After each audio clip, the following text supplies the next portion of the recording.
este tema tan conflictivo, creo yo, eh, tan complejo, esto eh, que tiene que ver con el pastorado femenino. El argumento, mi hermano Esteban, mi hermano Roberto, mi hermano Esteban y Javier, y todos ustedes, es que hay un sustento escritural muy convincente, de mucho peso, muy sólido para poder sostener de forma definitiva e irrefutable de que, de que Dios estableció el pastorado masculino. Escúchelo bien, masculino y no femenino.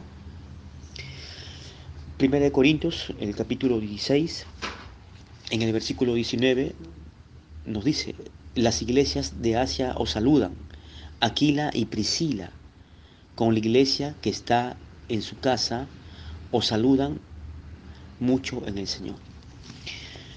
No hay un versículo claro, preciso, exacto, textual, que indique que Priscila haya sido pastora.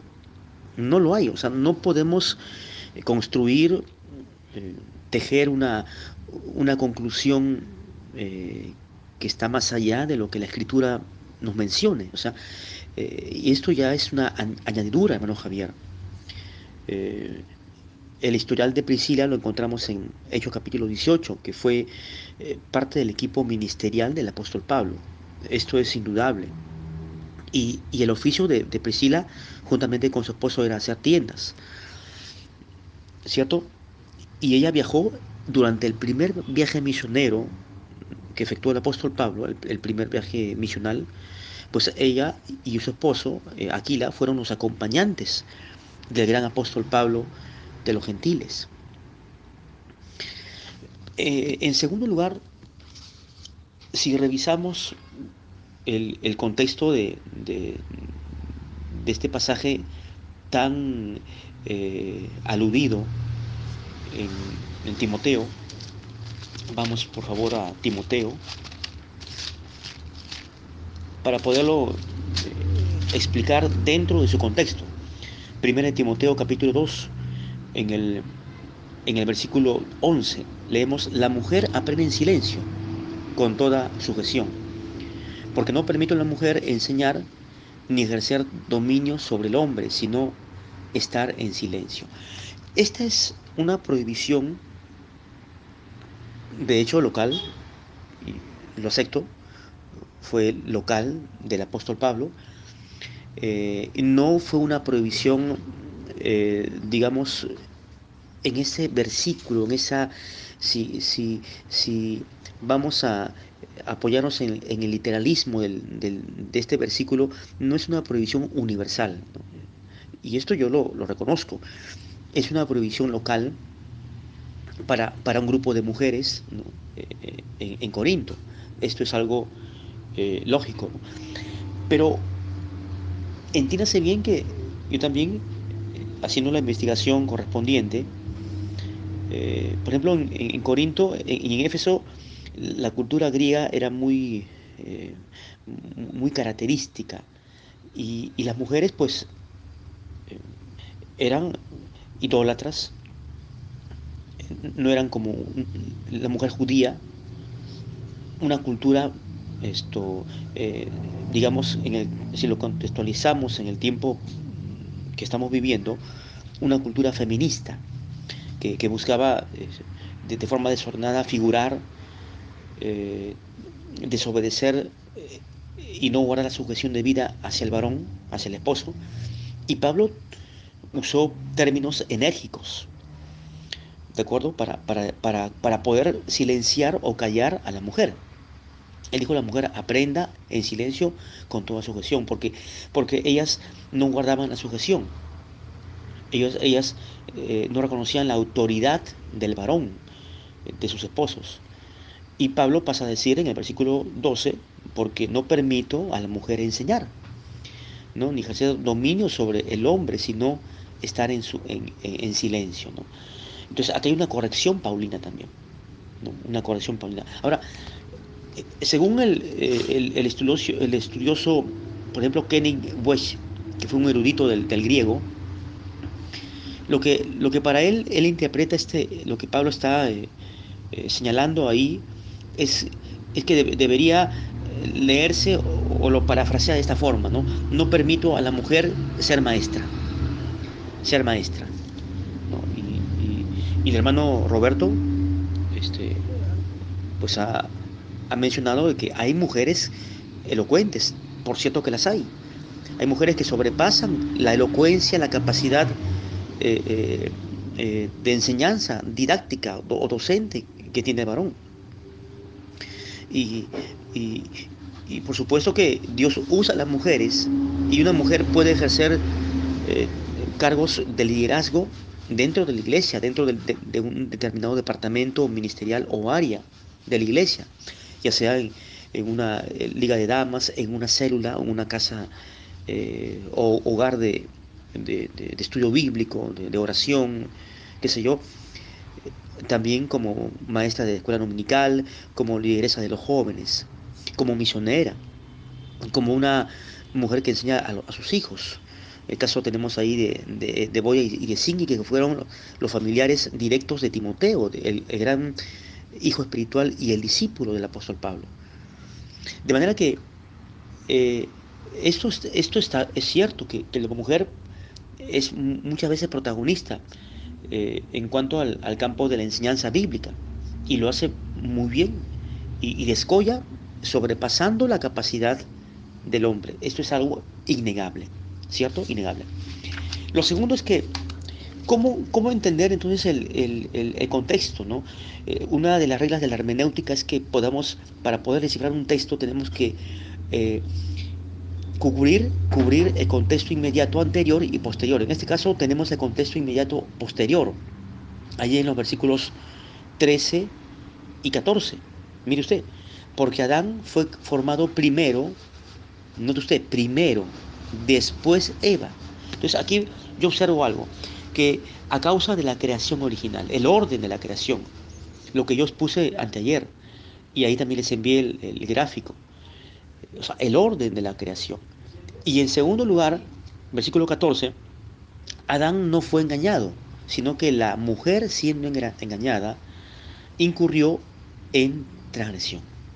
Mire usted, aquí tenemos eh, que hubo una corrupción, ¿no? Eh, Adán no fue engañado, ¿no? Eh, sino que Eva realmente fue seducida, fue extraviada, fue deslumbrada por la sutil mentira que le pronunció Satanás. Y esto Pablo también lo confirma cuando leemos en Corintios, ¿cierto? En 2 de Corintios, el capítulo 11. Mire el versículo 3. Pero temo que como la serpiente con su astucia engañó a Eva, nótese bien, o sea, ella fue engañada, indudablemente, vuestros sentidos sean de alguna manera extraviados de la sincera fidelidad a Cristo. Ahora, yo también puedo aquí tener una lectura, ¿no? Esto, más complementaria, en el sentido de que Eva, o de que la mujer, por lo general, es más ingenua que el hombre, ¿no? ¿No? Pero tiene una especial sensibilidad espiritual. La mujer en una iglesia, pues, puede liderar como una mujer de guerra, de oración, de intercesión, para hacer vigilias, para convocar a los ayunos. El hombre es más flojo, ¿no? Y más duro, y más racional, y más intelectual. En cambio, la mujer es más sensible a esto. O sea, y cuando se trata de servir a Dios, la mujer es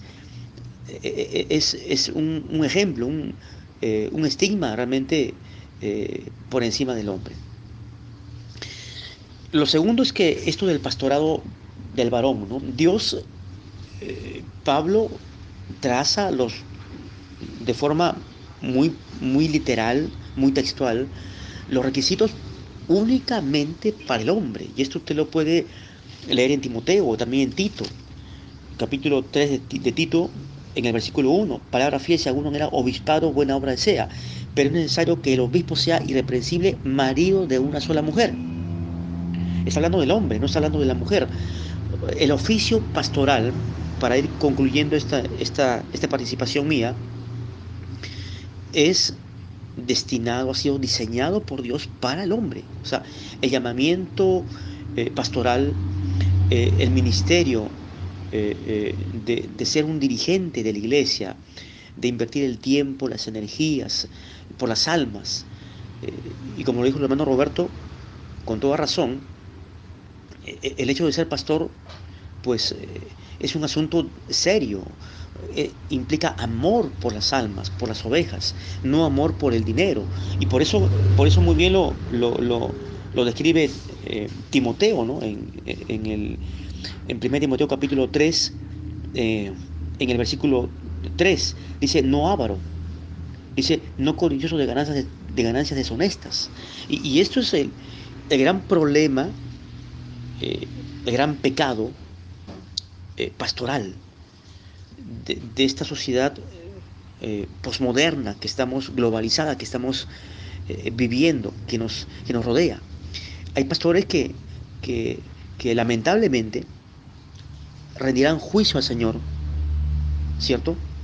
Por lo que han hecho, por cómo han administrado su ministerio en función de su amor al dinero en vez del amor a las almas. Y esto nos tiene que mover a la reflexión, pero tampoco no podemos poner en la misma etiqueta corrupta a todos los pastores, porque hay pastores que sí trabajan por amor a las almas, que se entregan a tiempo completo eh, y que ejercen el ministerio de forma sabia y como Dios lo demanda. Pero hay pastores que no, que no lo son, que sencillamente son fraudulentos, son obreros impostores, sinvergüenzas que, que son servidores de Satanás y que están disfrazados como pastores, que son asalariados. Y como Jesús dijo en Juan capítulo 10, el buen pastor da su vida por las ovejas. La filosofía de un pastor, según el corazón de Dios, es que dé su vida por las almas, por las ovejas. No simplemente enseñar, también ejerce la labor docente de un maestro, eh, pero, pero fundamentalmente visita las almas, ora e intercede por ellas, le dedica tiempo a las almas, a las ovejas, para las cuales él ha sido designado, para poderlas nutrir, para poderlas cuidar, para poderlas supervisar. Bendiciones.